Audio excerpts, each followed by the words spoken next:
Panalo ang TVJ Productions Inc. matapos pumabor sa kanila ang desisyon ng Mandaluyong City Regional Trial Court Branch 279 sa kasong isinampa laban kay Anjo Iliana. Nagugat ang kaso sa serye ng Facebook Live ni Anjo noong 2025 kung saan naglabas siya ng iba't ibang aligasyon laban kina Senador Tito Soto at ilan sa kanyang dating kasamahan sa Itbulaga. Dahil dito, nagsampa ng kaso ang TVJ Productions dahil umano sa pinsalang idinulot ng mga naturang pahayag sa kanilang reputasyon at pangalan. Sa naging desisyon ng korte, hindi lang permanent injunction ang ipinataw kay Anjo. Inatasan din siyang magbayad ng kabuang 3.5 milyon na sumasaklaw sa temperate damages, moral damages, exemplary damages, at attorney's fees at litigation expenses. Bukod pa rito, papatawan din ng 6% legal interest kada taon ang naturang halaga mula sa oras na maging pinalang desisyon hanggang sa ito ay tuluyang mabayaran. Malinaw rin ang utos ng korte na ipinagbabawal kay Anjo sa kanyang mga kinatawan at sa sinumang kumikilos para sa kanya ang paglalabas, pagbabahagi, pagbabroadcast, at pagbabayad. Ibig sabihin, hindi na maaaring maulit ang mga naging pahayag na naging sentro ng reklamo dahil maaari itong magresulta sa panibagong paglabag sa utos ng korte. Naglabas din ang opisyal na pahayag ang TVJ Productions at Itbulaga matapos ang desisyon. Ayon sa kanila, ikinalulugod nila ang naging hatol ng korte na nagpapanagot kay Anjo Iliana at naglabas ng permanent injunction laban dito.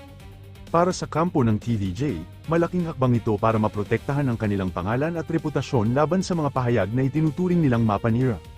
Ito ang pinakamalalaking legal na usapin na kinasangkutan ng dating host ng Itbulaga matapos ang kanyang mga naging social media leg noong 2025. Sa desisyong ito, ipinakita ng korte na may legal na pananagutan ang sinumang maglalabas ng mga pahayag na maaaring makasira sa pangalan ng ibang tao o kumpanya. Sa ngayon, malinaw na panalo ang TVJ Productions sa kaso, habang si Anjo Iliana ay inaatasang sumunod sa permanent injunction. Ang 3.5 milyong danyos kasama ang kaukulang legal interest hanggang sa ito ay ganap na mabayaran. Ibinahagi ni Palace Press Officer Attorney Claire Castro na nagtaka si Pangulong Ferdinand Bongbong Marcos Jr. sa naging desisyon ng Iglesia ni Cristo na magsagawa ng malawakang kilos protesta kasunod ng anunsyo ng planong pagsasampa ng kasong plunder laban kay Senador Rodante Marcoleta. Ayon kay Castro, isa sa mga tanong ng Pangulo ay kung bakit kinakailangang magsagawa ng malaking rally kaugnay ng naturang usapin. Nagtataka siya dahil masasampahan ng kaso si Senador Marcoleta or nasasangkot sa isang kaso si Senador Marcoleta ay kailangan ng maglunsad ng ganitong kalaking rally ang mga kapatiran, ang ating iginagalang na mga kapatiran sa Inc. Ani Castro. Gayunman, iginiit niyang nirerespeto pa rin ng Pangulo ang karapatan ng Inc. na ipahayag ang kanilang saloobin, but still, ang Pangulo po ay nakikinig at ginagalang sila. Ang tangi nating hiling ay igalang nating lahat yung mga naaapektuhan na hindi dapat maapektuhan, dagdag niya. Mga kababayan, hindi tutol ang Iglesia ni Cristo sa pagpapatupad ng batas. Pero tutol kami sa pagbaluktot sa batas, lalo na kung ang layunin ay para pagtakpan ang katiwalian. Gaya ng alam ng marami, si Senator Dante Marcoleta ay nanguna sa pag-iimbestiga sa isa sa pinakamalaking pandarambong na naganap sa ating kasaysayan.